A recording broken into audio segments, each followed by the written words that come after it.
Halo, assalamualaikum warahmatullahi wabarakatuh. Semoga kalian dalam keadaan sehat semuanya. Hari ini saya akan menjelaskan tentang materi berikutnya pada mata kuliah literasi digital. Nah, materi yang akan kita bahas kali ini mengenai prinsip dasar pengembangan literasi digital. Apa saja sih yang perlu kita ketahui tentang literasi digital? Kemudian apa sih prinsip-prinsip dasar sehingga kita bisa melakukan pengembangan terhadap literasi digital itu? Nah, pada materi-materi sebelumnya, kita sudah mengetahui bahwa literasi digital ini adalah suatu kemampuan atau suatu kecakapan seperti itu. Jadi yang dibutuhkan pada literasi digital ini berhubungan dengan teknologi, kemudian berhubungan dengan informasi, ya, kemudian berhubungan juga dengan komputer ataupun juga komunikasi. Oke, sekarang kita masuk ke pembahasan pertama. Nah, yang perlu kalian ketahui sebelum memahami prinsip dasarnya, yaitu adalah sebuah pemahaman tentang apa sih literasi digital, sehingga memang kita bisa mengembangkan prinsip-prinsip dasarnya tersebut. Yang pertama adalah literasi digital merupakan suatu kecakapan, atau sebenarnya kalau kita lihat sekarang itu menjadi suatu kecakapan gaya hidup bagi semua orang, semua lapisan, ya, mulai dari anak-anak hingga pada orang dewasa, sekarang memang melek terhadap teknologi, tetapi belum tentu melek terhadap digital. Jadi untuk literasi digital, hal yang pertama, modal utamanya itu adalah kita bisa mengoperasionalkan teknologi terlebih dahulu. Kita tahu beberapa perangkat teknologi, mulai dari PC, kemudian laptop, kemudian handphone, iPad, dan lain sebagainya. Bahkan smart TV itu adalah penunjang dari teknologi juga, hasil dari teknologi.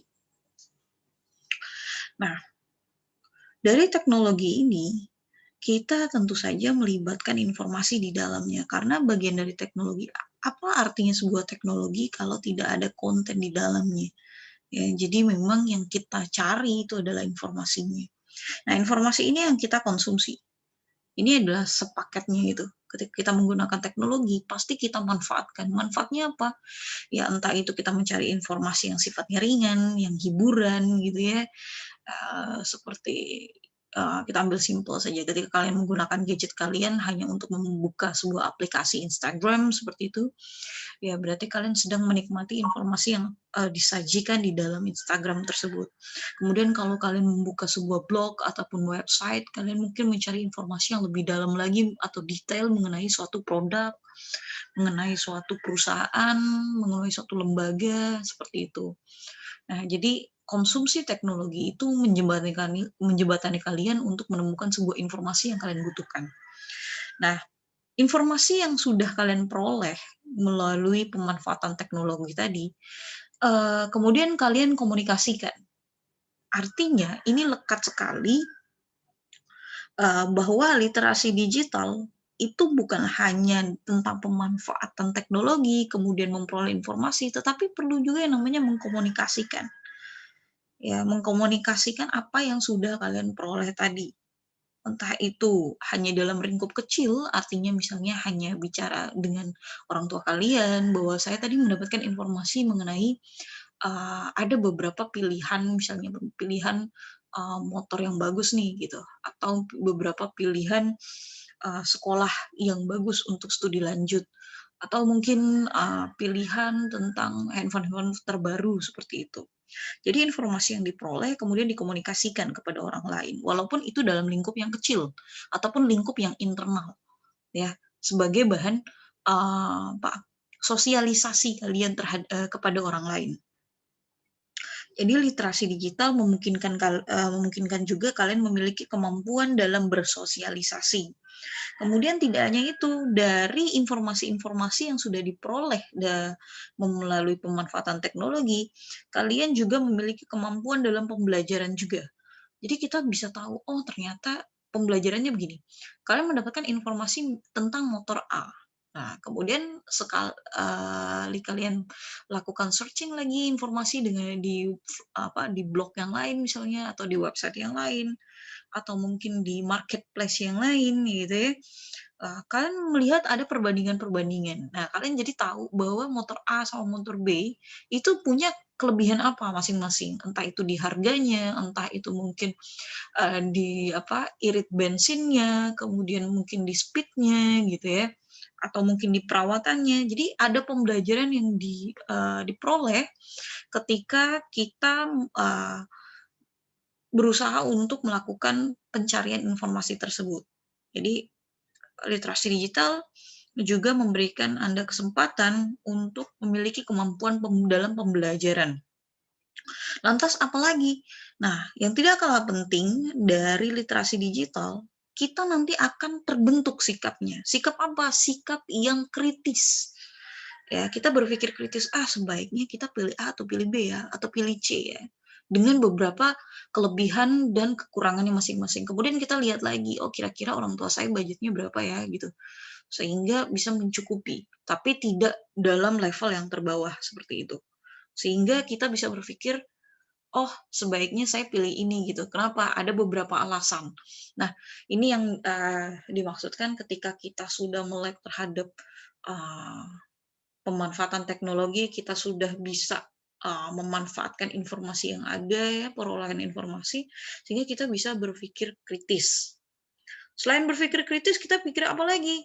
Sikap yang akan kita peroleh setelah kita memiliki kecakapan dalam literasi digital itu adalah kreativitas.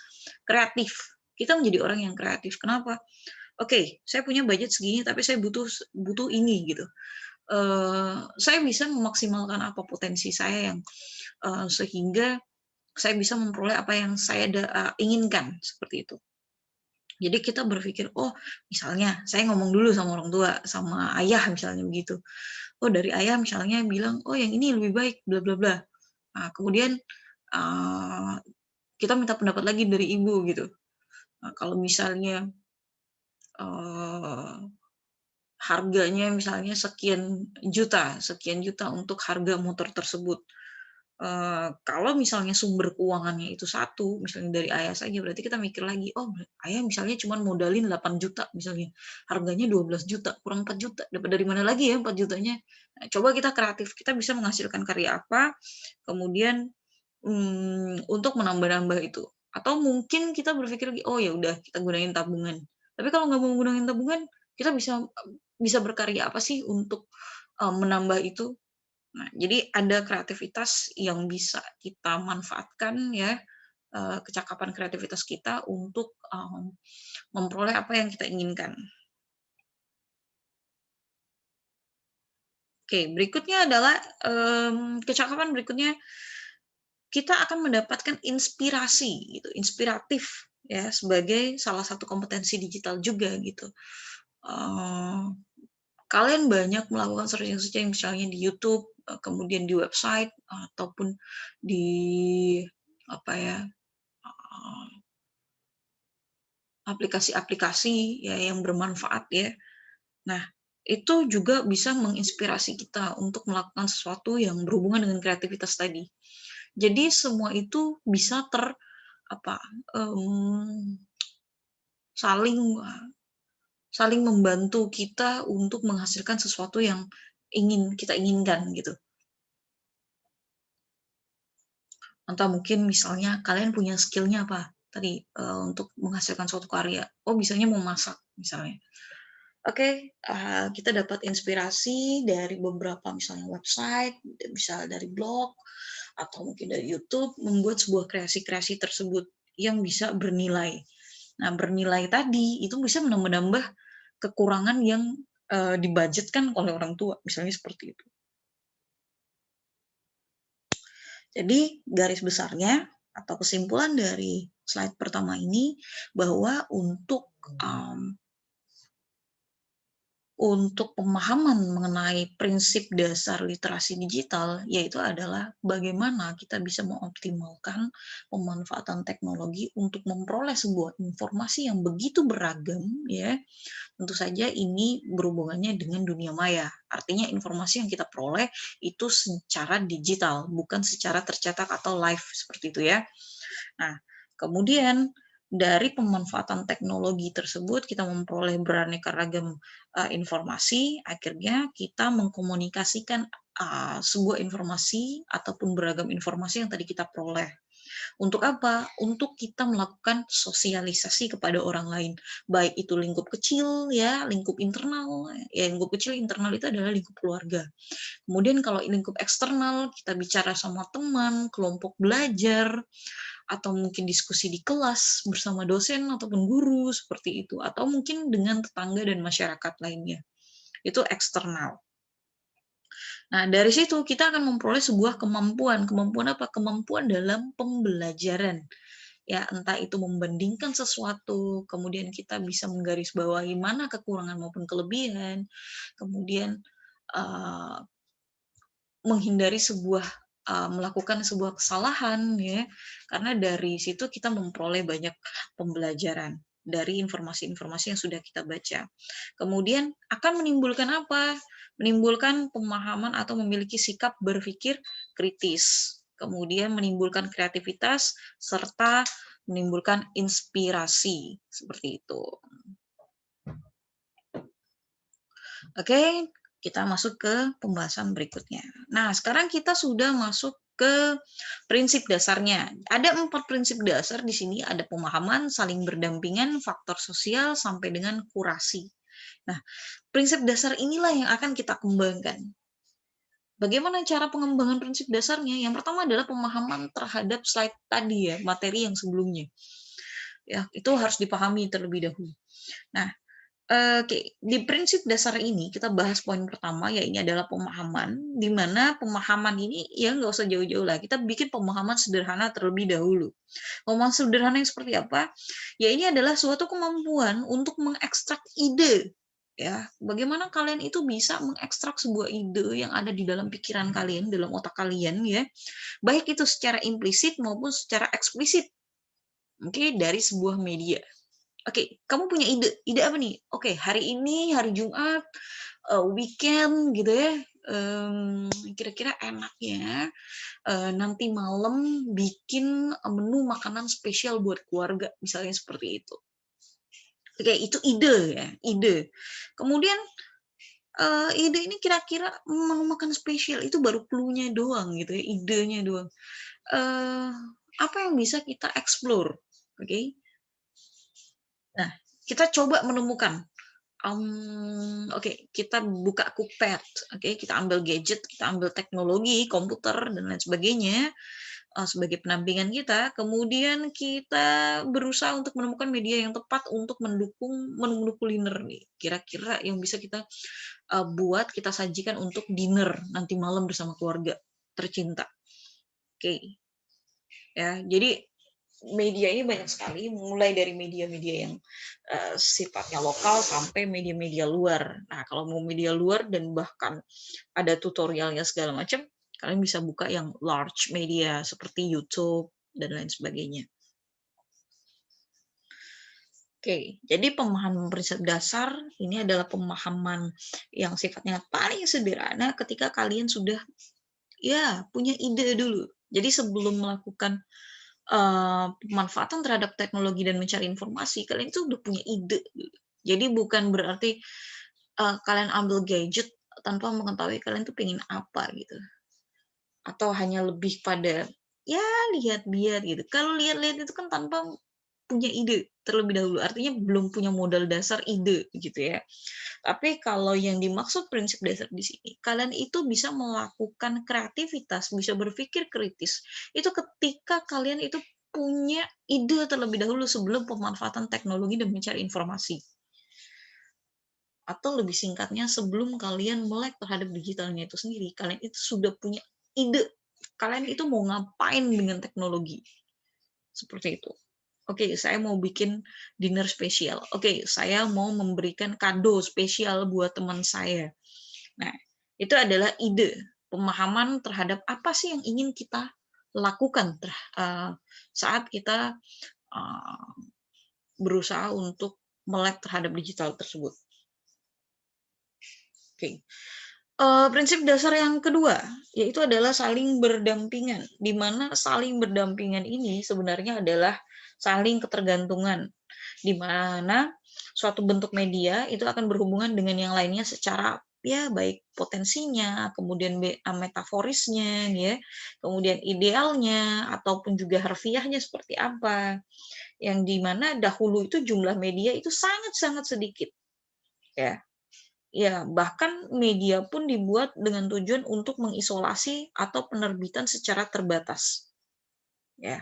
Namun sekarang itu banyak sekali varian-varian media, banyak sekali, varian-varian penerbitan, baik penerbitan lokal, nasional, sampai dengan internasional yang bisa kita ulik, yang bisa kita explore untuk mendapatkan, informasi yang kita inginkan.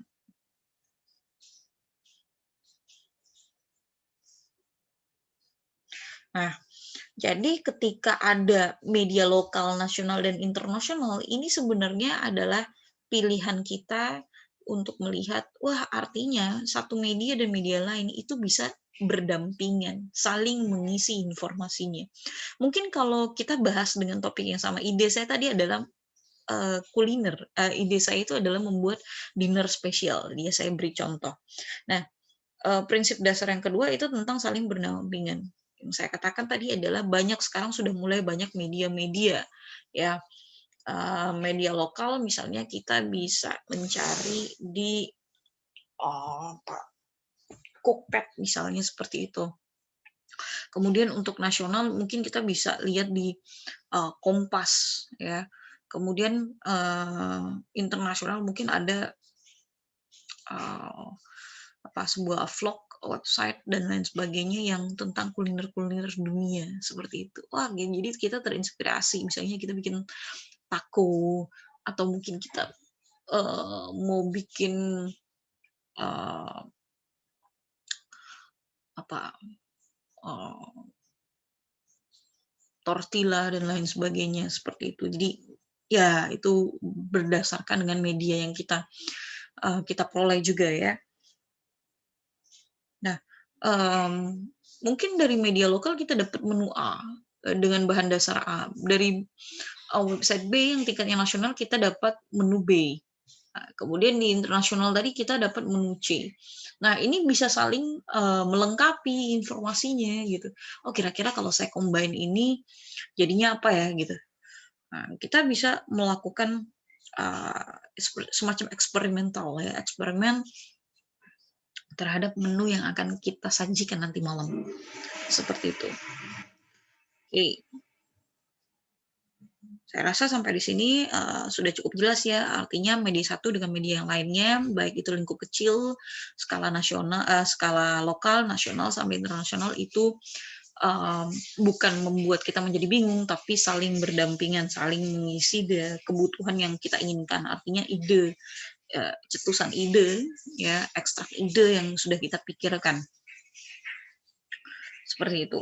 Jadi intinya adalah saling melengkapi antara media satu dengan media lain. Informasinya itu saling melengkapi. Oke, berikutnya kita masuk ke prinsip dasar yang ketiga, yaitu adalah faktor sosial, di mana faktor sosial di sini tidak hanya sekedar sebagai sarana untuk menunjukkan identitas pribadi kita atau distribusi informasi kita saja, tetapi juga dapat membuat pesan tersendiri. Ya, ya tadi saya bilang idenya itu adalah saya ingin bikin dinner spesial. Tentu saja effort yang kita keluarkan untuk menghasilkan sebuah apa sebuah uh, dinner spesial tadi itu sebenarnya adalah pesan bahwa kalian itu mencintai keluarga kalian sehingga membuat menu makanan spesial untuk kumpul keluarga seperti itu. Nah, siapa yang membagikan informasi tersebut, kemudian kepada siapa informasi itu diberikan, dan melalui media apa informasi itu diberikan, tidak hanya dapat menentukan keberhasilan untuk jangka panjang, ya, tetapi juga untuk membentuk sebuah ekosistem organik, kepada orang lain juga mencari informasi, berbagi informasi, bahkan bisa untuk menyimpan informasi, dan juga akhirnya membentuk ulang media itu sendiri. Jadi media-media yang sudah disebarluaskan oleh orang lain ya, entah itu create dari si A, si B, si C, itu sebenarnya banyak memberikan kemudahan jangka panjang ya, tidak hanya untuk dirinya sendiri gitu, dia berbagi ilmu pengetahuannya dia, tetapi dia juga, memberikan kebermanfaatan kepada orang lain, terutama kepada kita juga ya, karena kita yang membaca vlog mereka, misalnya kita yang membaca website mereka, blog mereka, dan lain sebagainya. Artinya memberikan kemanfaatan itu. Ini adalah salah satu pesan yang disampaikan oleh penulis juga kepada kita. Jadi selain kita ingin menunjukkan suatu pesan kepada keluarga kita, ini juga pesan dari si pembuat konten dengan pemanfaatan teknologinya tadi itu ingin menerangkan bahwa oke, saya ini punya pengetahuan tentang membuat suatu menu makanan yang istimewa. Ya, sayang kalau saya tidak membaginya kepada orang lain gitu, hanya untuk diri saya sendiri. Akhirnya dia menuliskan itu di blognya atau dia menuliskan itu di website terbuka, um, agar bisa bermanfaat untuk orang lain. Nah, baru garis bawahnya itu adalah untuk kepentingan sosial ya, untuk kepentingan orang lain juga gitu. Jadi bukan untuk individu, tetapi untuk lain. Itu faktor sosial tadi. Jadi kita sama-sama bisa masak, ibaratnya begitulah. Kenapa dia share? Karena saya ingin bahwa bukan hanya saya yang bisa masak menu makanan ini, tapi orang lain di seluruh Nusantara, di seluruh negeri itu bisa memasak menu spesial A, B, C tadi. Nah, seperti itu ya. Oke, berikutnya yang terakhir adalah masalah kurasi. Apa ini kurasi? Kurasi itu sebenarnya berhubungan dengan penyimpanan konten itu sendiri, ya, baik itu pada media sosial ataupun juga media-media lain ya. Nah, dengan metode apa? Save to read later. Oke, save to read later. Jadi kita tahu bahwa otak manusia itu ya, itu terbatas. Artinya ada yang sifatnya short term, ada yang long term. Artinya kita mungkin mengingat sesuatu yang detail penting itu dalam jangka waktu yang panjang. Tetapi tidak kita pungkiri terkadang ya, kalau kita merasa bahwa informasi itu tidak penting, itu hanya short term, artinya hanya saat itu saja, dalam jangka waktu yang pendek, mungkin sejam, 2 jam, sehari, 2 hari, itu gitu ya. Tapi kalau yang long term itu bisa yang berminggu, berbulan, bahkan bertahun-tahun kita bisa mengingatnya. Nah, hanya saja memang itu adalah suatu kelemahan manusia, sehingga dengan adanya kurasi pada literasi digital, ini akan membantu kita menyimpan informasi yang kita inginkan tadi. Ya, tadi saya bilang, oke, saya tidak mau hanya diri saya sendiri yang tahu. Saya ingin orang lain juga bisa memasak semua menu makanan yang saya ketahui gitu dari kreativitas saya. Sehingga saya membagikannya di blog, di vlog gitu ya, di website atau bahkan di akun-akun pribadi saya di media sosial seperti itu. Nah, ini bukan hanya untuk orang lain, tapi untuk diri saya sendiri. Kenapa? Karena saya tidak bisa mengingat semua menunya dengan step by step-nya, kecuali kamu melakukan itu berulang-ulang. Sehingga ketika kamu ketika Anda memutuskan untuk membagikannya kepada orang lain, itu secara otomatis kalian itu juga membantu untuk menyimpan informasi tersebut dan sewaktu-waktu bisa dibuka lagi. Oke, kalian tinggal buka Instagram kalian, oke, oh kemarin saya nge-share menu ini gitu. Oke, berarti saya bisa buat lagi. Jadi sewaktu-waktu itu bisa dibuka lagi, dibaca lagi gitu. Jadi media itu bisa membantu kalian, teknologi itu bisa membantu kalian untuk menyimpan sesuatu ya berupa ingatan-ingatan, informasi-informasi yang tidak mungkin nih kalian save terus di otak kalian, seperti itu. Jadi kurasi itu adalah tingkat lanjut di mana harus berpotensi sebagai kurasi sosial. Jadi fokusnya adalah pada kepentingan sosial ya, baik itu suatu langkah untuk menemukan atau bahkan mengumpulkan atau bahkan mengorganisasikan sebuah informasi yang tentunya informasi tersebut bernilai. Ya, bernilai bagi kepentingan bersama. Ya, bukan hanya untuk Anda tetapi untuk orang lain. Sebenarnya kita semua itu punya motivasi kenapa kita melakukan share informasi di media sosial kita, di website, di vlog ataupun di YouTube dan lain sebagainya. Kita itu punya punya motivasi tersendiri. Misalnya gini, saya mengunggah konten tentang pembelajaran hari ini atau materi ini di YouTube. Berarti saya punya motivasi apa? Saya ingin bahwa, pengetahuan ini tidak hanya pada untuk kalian saja gitu, untuk diri saya saja gitu, tapi saya ingin orang-orang lain juga mendapat pemahaman tentang prinsip dasar. Jadi sehingga kita bisa mengembangkan bersama tentang literasi digital gitu. Bukan hanya saya saja yang bisa, tetapi kalian bisa, orang lain pun bisa, seperti itu. Itu akan jauh lebih bermanfaat. Di mana ya saya beri penekanan lagi bahwa kurasi ini lebih pada tingkat lanjut, ya, tingkat lanjut, kemampuan tingkat lanjut, atau berhubungan dengan, mmm, penyimpanan konten itu sendiri. Tingkat lanjut, penyimpanan konten tersebut ketika sewaktu-waktu kita butuhkan, eee, kita bisa membacanya kembali atau memperolehnya kembali, seperti itu. Oke, itu untuk prinsip dasarnya, kita masuk ke slide berikutnya. Nah, di slide berikutnya kita bicara tentang pengembangan literasi digital. Di sini kalau kalian lihat ada 3 tingkatan ya, mulai dari digital kompetensi, kemudian digital usage, sampai dengan digital transformation-nya. Nah, masing-masing ini punya levelnya gitu. Kalau di level paling bawah, yaitu digital kompetensi, ya, ini masih pada tahapan ya kalian baru memiliki keterampilannya terlebih dahulu gitu. Ya, kemudian kalian tahu konsep literasi digital itu apa sih, kemudian bagaimana pendekatannya gitu ya. Pendekatannya berarti ya hubungannya adalah dengan teknologi tadi. Jadi teknologi itu bukan hanya kita bisa menelpon, kita bisa bicara, kemudian itu terhubung, informasi juga tersampaikan secara lisan, bukan hanya itu pendekatannya. Tetapi lebih banyak lagi kita bisa meng-combine bagaimana memanfaatkan laptop, kemudian dikombinasi dengan, handphone, kemudian bisa dikombinasi lagi dengan smartphone, misalnya seperti itu. Smart TV, mohon maaf. Jadi bisa melakukan beberapa kombinasi, perangkat ya, untuk menghasilkan sebuah informasi ataupun juga menyebarkan informasi, seperti itu pendekatannya. Kemudian, pada tingkatan level bawah, level 1 itu juga menghasilkan sebuah perilaku. Perilaku yang seperti apa tadi, kreativitas, kemudian kita memperoleh inspirasi gitu, kita memperoleh pembelajaran, nah itu adalah pada level terbawah. Kemudian pada level yang kedua di digital usage di sini, ini kita sudah mulai profesional. Artinya penggunaan digital itu merujuk pada pengaplikasian kompetensi digital yang berhubungan dengan konteks tertentu.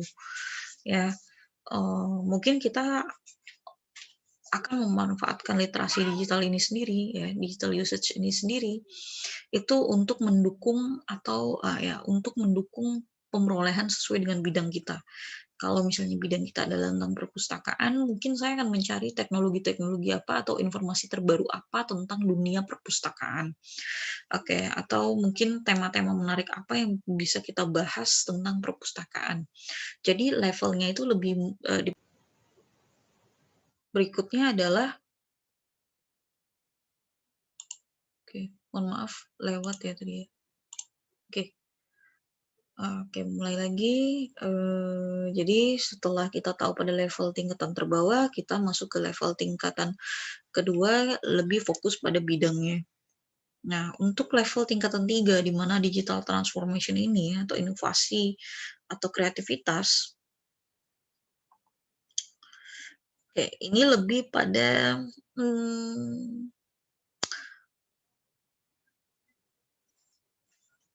banyak perubahan-perubahan, teknologi ya, eee, ya artinya teknologi ini kan berkembang ya.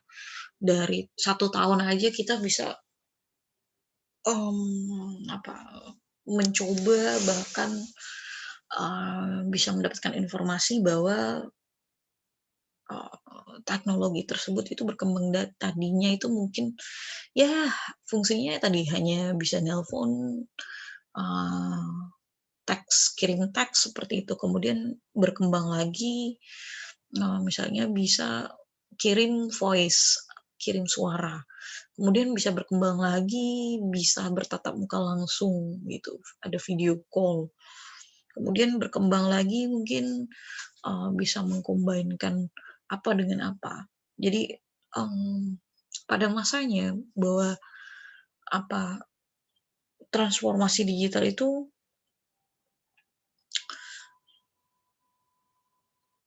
akan sangat bermanfaat untuk kita ketika kita, mmm, melakukan pencarian informasi berkaitan dengan, pemahaman kita terhadap sesuatu. Jadi kita ingin melakukan pencarian informasi itu berdasarkan tadi idenya apa,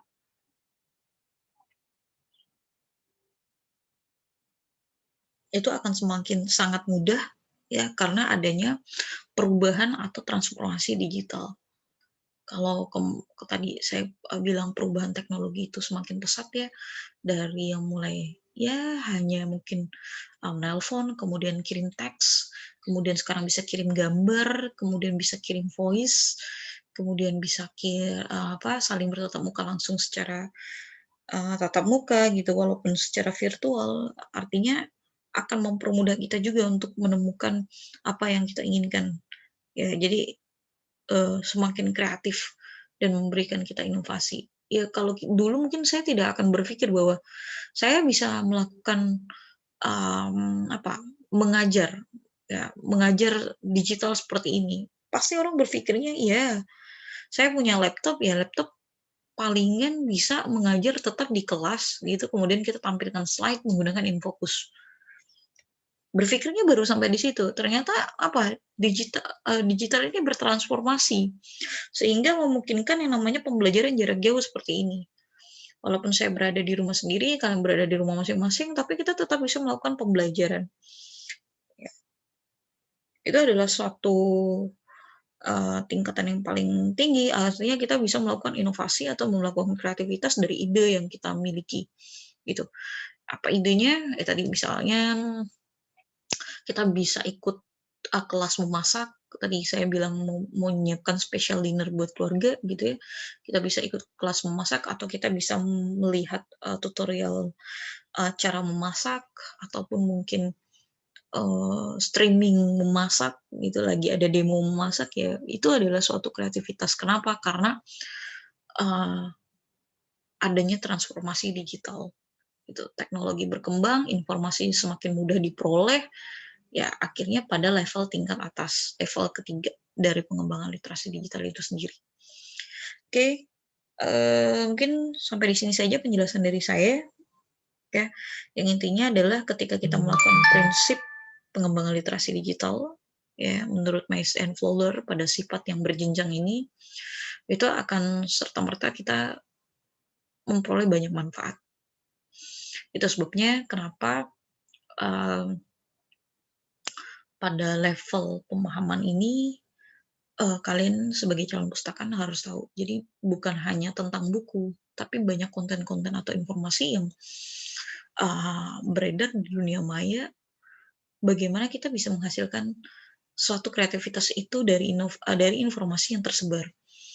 Ya mungkin ada beberapa yang tidak bisa kita temukan atau sangat limit lah kalau kita mengandalkan sesuatu yang tercetak atau manual. Gitu, misalnya budget perpustakaan kita pun tidak banyak gitu, sehingga untuk melakukan pengembangan koleksi itu hampir nihil gitu, hampir mustahil. Nah, dengan kemampuan kita literasi digital, kita bisa mengedukasi, pemustaka kita, bahkan kita juga bisa memproduksi informasi gitu.